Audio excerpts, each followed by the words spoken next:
This one back up the middle. That hits the second base umpire, Mike Winters. It'll go as a base hit. The crew chief, hopefully he's all right on the old Mitch Kupchak. He's waving it off. But that was a finder.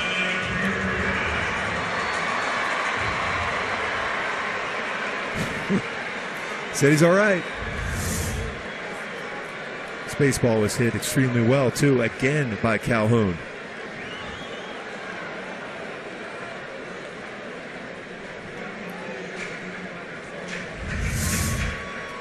The phone call home tonight might be at a slightly higher octave. Did that ball hit the umpire? I think it did. They're calling a dead ball. The ball hit Tim Cheetah. That was a double play ball, too. It was. Everybody goes back to their bases.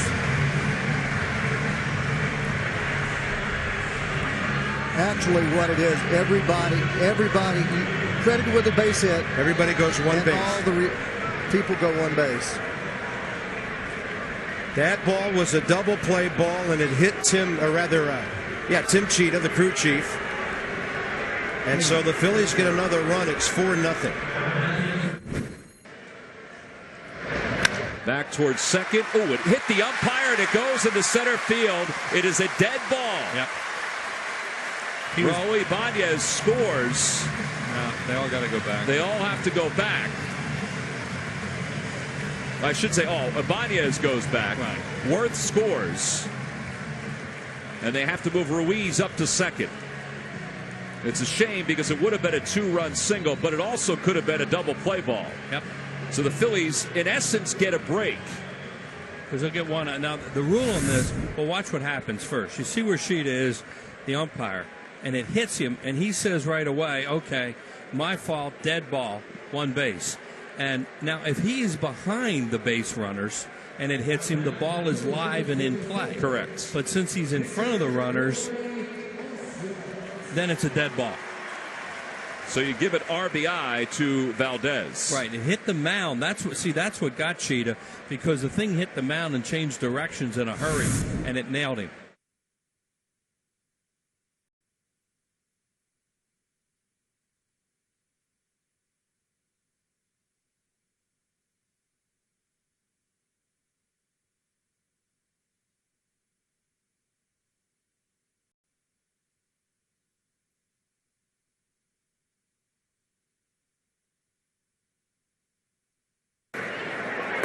Siriaco, no chance.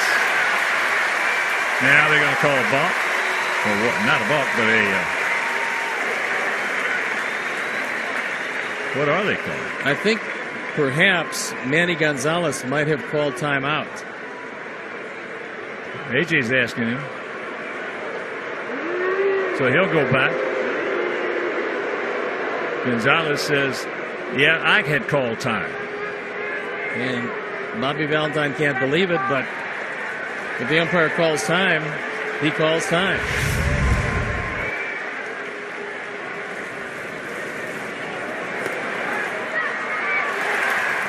Couldn't see him call time, however. I didn't either. I saw him stand up, but then he went back down to look at the pitch.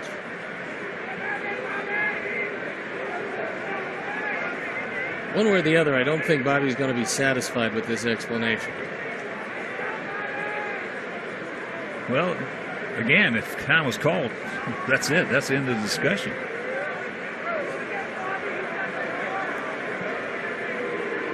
This could be, Mike Leary says, on this shot right here, let's see if the umpire interfered with the throwing motion of AJ.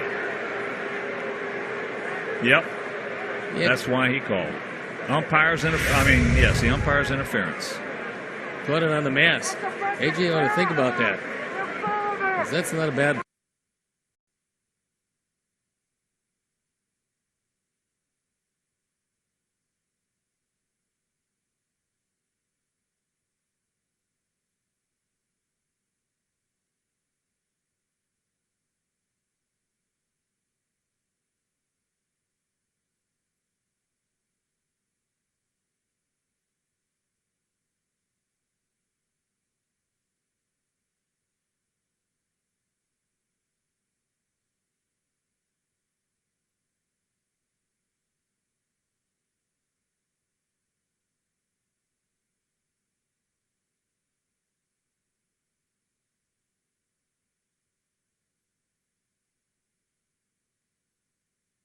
ball in play somewhere. Swing and a miss. There goes the runner. Torrey puts on the brakes. Now he's going to get caught in a rundown. They'll run him back toward first base. Torrey trying to make some defensive back moves, and is finally out. He must have thought he was Torrey Jr. right there. Oh, now they're going to give him second base. They're calling interference here? Wow. How about that?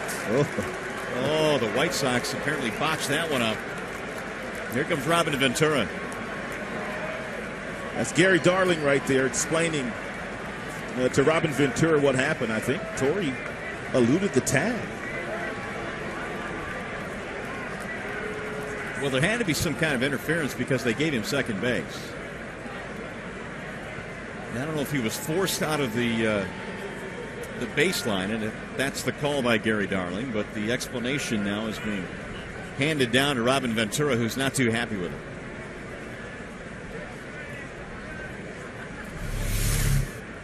And we'll see what happens once Tuiasosopo swings and misses. And Torrey thinks he's a dead duck. Check these moves out. Yeah, now it looks like I think Dunn got in front of Torrey Hunter is what they're going to call maybe. Watch Adam Dunn here. Torrey ran into Dunn. This is a bad call. Yeah, you're right. It's a bad call. Meanwhile, Ventura. And that's why Robin Ventura, I don't know if he's been run or not, but he should get run. Has been tossed out of this game. And so this argument will continue here.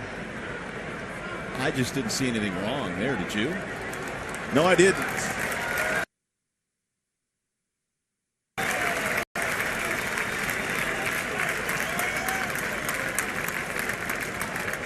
Unless Torrey made a move to the outside and Dunn slid to the outside. I mean, Torrey even threw his elbow at Dunn.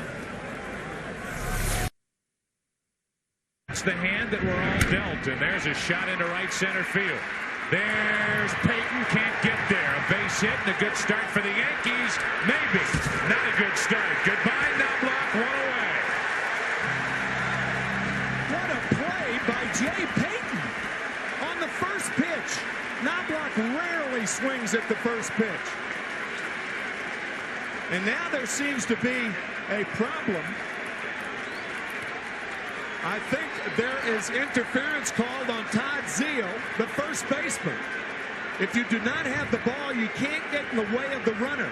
Lee Mazzilli argued about it immediately, and here's Bobby Valentine.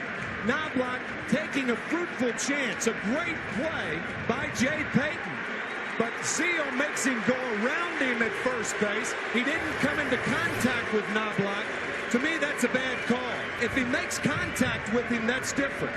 But since he didn't make contact and Zeile making him go around him, I guess that's the first base umpire, Doug Eddings, which was his call. To me, you got to make contact for it to be interference, it seems. To me, that's looking for a call to make. Yeah, I mean, watch Knobloch round first. Now, by Zeile standing there, he makes him take a wide turn. But did he make contact? No. Boy, Zeile. That's almost like ESP. It looked like he moved his arm to the right to avoid making contact. But a brilliant play by Payton. But Knobloch, I think the scoring on that is a single, an error on the first baseman, Todd Zeile.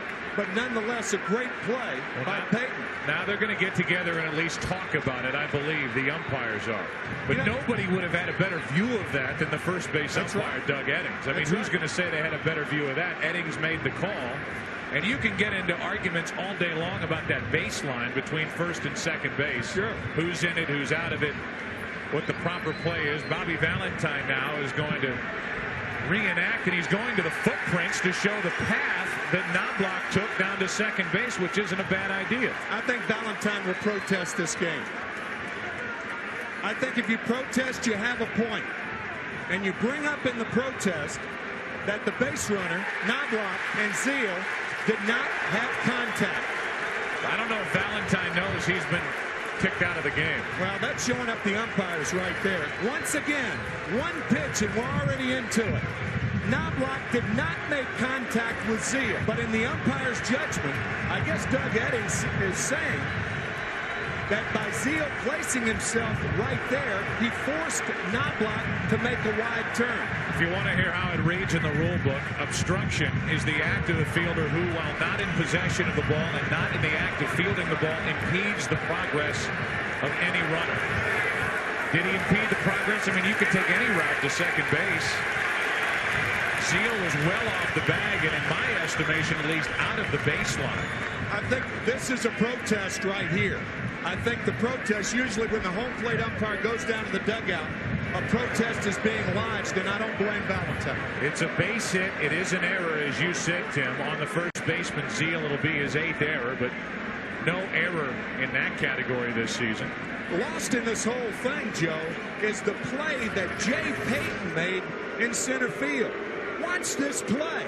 A short hop, a diving desperation dive, a great throw to second base. Knobloch's easily out. And this is really the other point of the argument. Obstruction is obstruction. Interference is interference. But where Zeal was standing, it certainly didn't make the difference between Knobloch being safe or out at second base. He was out by 20 feet. That's right. Because of national television, there are tickets still available by going to Phillies.com. Desmond bobbles the grounder, the chopper by Rollins. And Rollins is aboard to start the top of the 4th. Slowly hit toward the right side. And Hairston will throw out Howard. And I believe Jimmy Rollins was just interfered with by Desmond. Phil Cuzzy calls time, points to third, and Rollins will indeed get the third base bag. Rollins went around the second base bag and got tangled with Desmond because nobody was covering third, so he wanted to try to take third. Yeah, he was going to round the bag. You're absolutely right. He was getting ready to round that bag there. Desmond, well, right there in his way. Smart play for any base runner to hit a fielder when he's running. You'll automatically get that base, especially if you make it where it's not on purpose. Let's take a look at that. There's the ground ball there that's hit. Gets that in good fashion. No problem on that. Now, this is where it's happening. You see how he goes around there? That's just really an accident. But he still interfered with Rollins. Absolutely. And Cisco gets that green light. Swinging 3-0, hits it to short. Desmond has it, thought about home, no chance. Rollins scores. Francisco's retired, and the Phillies take a 1-0 lead.